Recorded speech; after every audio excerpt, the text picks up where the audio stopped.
Indo British advanced pain clinic నొప్పి మాయం surgery దూరం ఫర్ అపాయింట్మెంట్స్ 9155515563. ముఖ్యంగా బీఆర్ఎస్ వాళ్ళు చంద్రశేఖరరావు గారి కుటుంబం ఏ రకంగా మాట్లాడుతుండ్రో, ఏ రకంగా విమర్శిస్తుండ్రో, ఏ రకంగా తిడుతుండ్రో నిశితంగా మీరందరూ గమనించండి. 10 సంవత్సరాలు వాళ్ళు పరిపాలన చేసిండ్రు, 2 సార్లు ముఖ్యమంత్రి అయినరు. వారు ఏమి చేసిండ్రో నాకంటే మీకు ఎక్కువ తెలుసు. ఎందుకంటే ఈ మట్టిని నమ్ముకున్న మీరు, ఈ మట్టిలోనే పుట్టి మట్టిలోనే కలిసే మీరు, ఈ మట్టే శాశ్వతమని నమ్మిన మీకు రైతు రుణమాఫీ గత ప్రభుత్వంలో జరిగిందా? రైతుకు గిట్టుబాటు ధర వచ్చిందా? ఆనాడు చంద్రశేఖరరావు గారు స్వయంగా మాట్లాడిన మాటల్ని ఈనాటి రైతాంగం మర్చిపోయిందని వారు అనుకుంటున్నారా?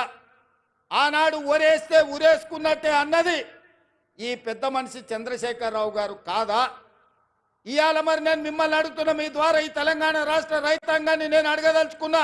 ఆనాడు ఒరేసుకుంటే ఉరేసుకున్నా అన్నట్టు ఆనాటి ప్రభుత్వం అంటే, ఈనాడు మీరు ఒరేసుకుంటే 500 రూపాయల బోనస్ ఇస్తామని చెప్పిన మాట ఉత్తమ్ కుమార్ రెడ్డిది కాదా?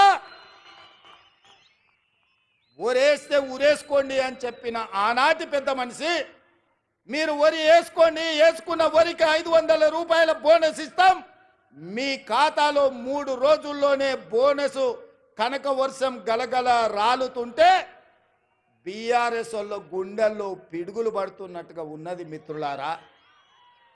అందుకే ఈ రాష్ట్ర ప్రభుత్వం రేపు ఈ రైతు భరోసా మీద ఇంతవరకు ఒక్క పైసా కూడా వేయలేదు. మళ్ళీ చెప్తున్నా నేను, కాంగ్రెస్ ప్రభుత్వం వచ్చినాక రైతు భరోసా ఒక్క రూపాయి కూడా మీరు ఇయ్యలేదు. ఆనాడు 7,600 కోట్లు వానాకాలం మీరు ఎగ్గొట్టిండ్రు. మీకు తెలుసు, రైతులకు తెలుసు, మీకు తెలుసు, మాకు తెలుసు. అది కూడా మీరు ఇవ్వాలి. ఇప్పుడు రైతు బంధు రూపంలో వానాకాలం ఇవ్వాల్సిన 7,600 కోట్లు మీరు ఇయ్యలేదు, తప్పించుకునే ప్రయత్నం చేసిండ్రు, వదిలిపెట్టాం.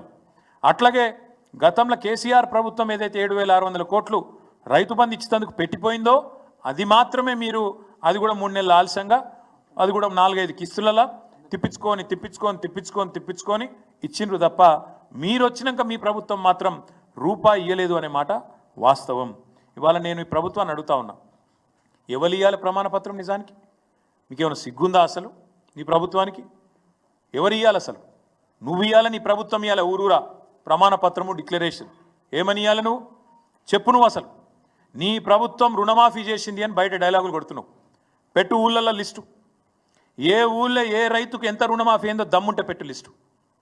ఏ ఊరిలో ఏ రైతుకు నీ ప్రభుత్వం ఎంత రుణమాఫీ చేసింది, ఎన్ని ఎకరాలకు చేసింది, ఎన్ని లక్షలకు చేసింది పెట్టు దమ్ముంటే. ఊళ్ళో పంచాయతీ కాడ, గ్రామ పంచాయతీ ఆఫీస్ కాడ మొత్తం లిస్టు పెట్టు. ఎవరికి ఎంత అయిందో ఎరకైతుంది ప్రజలకు కూడా. రెండవది, ఏమి ఇవ్వాలి నువ్వు?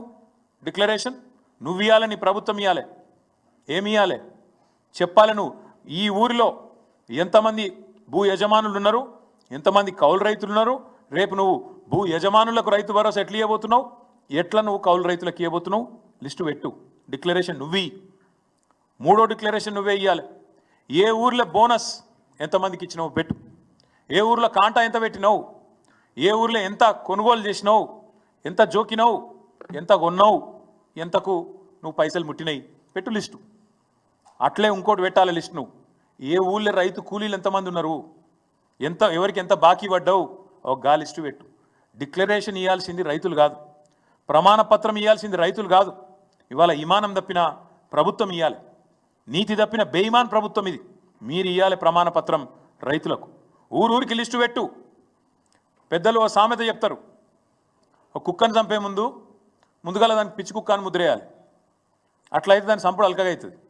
ఇప్పుడు రైతు బంధు పథకాన్ని కూడా బొందబెట్టే ప్రయత్నం ఈ ప్రభుత్వం చేస్తుంది. ముమ్మాటికి నేను మా పార్టీ తరఫున ఆరోపణ చేస్తా ఉన్నా. రైతు బంధు అనే ఒక విప్లవాత్మకమైన పథకాన్ని బీఆర్ఎస్ పార్టీ తెస్తే కేసీఆర్ ఆనవాళ్లను లేకుండా చేస్తా అని ఎప్పుడైతే రేవంత్ రెడ్డి చెప్పిండో అప్పుడే రైతులందరూ రాష్ట్రంలో అర్థం చేసుకుని ఉండాలి. దీన్ని కూడా ఖచ్చితంగా మింగేస్తాడు కాంగ్రెస్ పార్టీ, దీన్ని కూడా బొందబెడుతుంది రైతు బంధును అని. ఇవాళ నేను అడుగుతా ఉన్నా, నేను మన అసెంబ్లీలో కూడా అడిగినా, మళ్ళీ అడుగుతున్నా. రైతు బంధులో 22,000 కోట్లు పక్కదారి మళ్ళీ అని చెప్పి ఇవాళ బదనాం చేసే ప్రయత్నం చేస్తున్నాం అంత మంచి పథకాన్ని. నేను అడుగుతున్నా, వ్యవసాయ మంత్రి గారు, వ్యవసాయ అధికారులు, అదేవిధంగా రాష్ట్ర ముఖ్యమంత్రి చెప్పు. నువ్వు రేపు క్యాబినెట్లో మొత్తం లిస్టు పెట్టు. ఏ ఊర్లో నువ్వు చెప్పిన 22,000 కోట్లు ఎక్కడ దారి మళ్ళినాయి, అవి ఎవరి ఖాతాలో పోయినాయి లిస్టు పెట్టు, ఊరూరికి పెట్టు. ప్రజలు చూస్తారు. మేము అంటున్నాం ఇది పచ్చి దొంగ మాట. 22,000 కోట్లు దుర్వినియోగమైనాయని చెప్పి నువ్వు మాట్లాడుతున్న నీ ప్రభుత్వం మాట్లాడుతున్న మాట చెత్త మాట, దొంగ మాట. ఎందుకంటున్నా అంటే నేను అడిగిన వ్యవసాయ అధికారులను మాట్లాడినా, ఏడుకెళ్ళి వచ్చిందా ఈ నెంబర్ అని అడిగిన. వాళ్ళు ఏం చెప్పారు ఎరికేనా? సార్ ఏం లేదు సార్, ఇప్పుడు పత్తి రైతుంటాడు, కంది రైతుంటాడు, చెరుకు రైతుంటాడు, పసుపు రైతుంటాడు, పోడు భూములు చేసుకునే రైతులు ఉంటారు. వీళ్ళెవ్వరికి కూడా రెండో పంట వండదు సార్. ఆ రెండో పంట ఏదైతే పండలేదో దాన్ని కూడా ఇళ్ళకే నూకినాం అంతా కలిపి. రెండో పంట పండకపోయినా మీ ప్రభుత్వం ఉన్నప్పుడు మీరు ఏం చేసిండ్రు? ఎందుకంటే పత్తి రైతు 8-9 నెలల పంట, అది మిర్చి రైతు 8-9 నెలల పంట, కంది రైతు 8 నెలల పంట. రెండో పంట వేసేందుకు అవకాశం లేదు. పసుపు, చెరుకు, అట్లాగే పోడు, వీళ్ళెవ్వరు కూడా రెండో పంట వేసుకునే ఆస్కారం లేదు. అయినా రైతు మంచిగా ఉండాలన్న ఉద్దేశంతో మా ప్రభుత్వంలో ఆనాడు మేము వాళ్ళందరికీ రెండో పంటకు కూడా పైసలు వేసినాం. పత్తి 44 లక్షలలో వండుతుంది, 44 లక్షల ఎకరాలలో వండుతుంది. కంది 7-8 లక్షల ఎకరాల్లో వండుతుంది. మిర్చి 6-7 లక్షల ఎకరాలు వండుతుంది. అదేవిధంగా మన చెరుకు, అదేవిధంగా పసుపు 2.5-3 లక్షల ఎకరాలు వండుతుంది ఇవాళ తెలంగాణలో. మరి వీళ్ళందరికీ రేపు ఎగ్గొడతావా? మరి వాళ్ళు ఏమి ఇవ్వాలి ప్రమాణపత్రం? నువ్వు అడిగినట్టు అసలు ఎందుకు ఇవ్వాలి ప్రమాణపత్రం? మేము అడుగుతున్నాం ఇవ్వాలి. ఈ లెక్కలన్నీ దాచిపెట్టి ఈ పైసలు ఏవైతే మేము వేసినామో అవన్నీ దుర్వినియోగమైనాయని చెప్పి క్రషర్లకు పోయినాయి, రియల్ ఎస్టేట్కి పోయినాయి, గుట్టలకు పోయినాయి, రాళ్ళు రప్పలకు పోయినాయి అని అడ్డమైన దౌర్భాగ్య భాష ఏదైతే ప్రభుత్వం మాట్లాడుతుందో ఇది కేవలం రైతు బంధు పథకాన్ని బొందబెట్టేందుకే. రైతు బంధులో ఏదో జరిగింది, తప్పు జరిగింది అని ముందైతే బట్టగాల్చి మీదేసి ఆ తర్వాత ఆ పథకాన్ని బొందబెట్టడమే ప్రభుత్వం యొక్క ప్రధాన ఉద్దేశం లెక్క కనబడుతున్నది.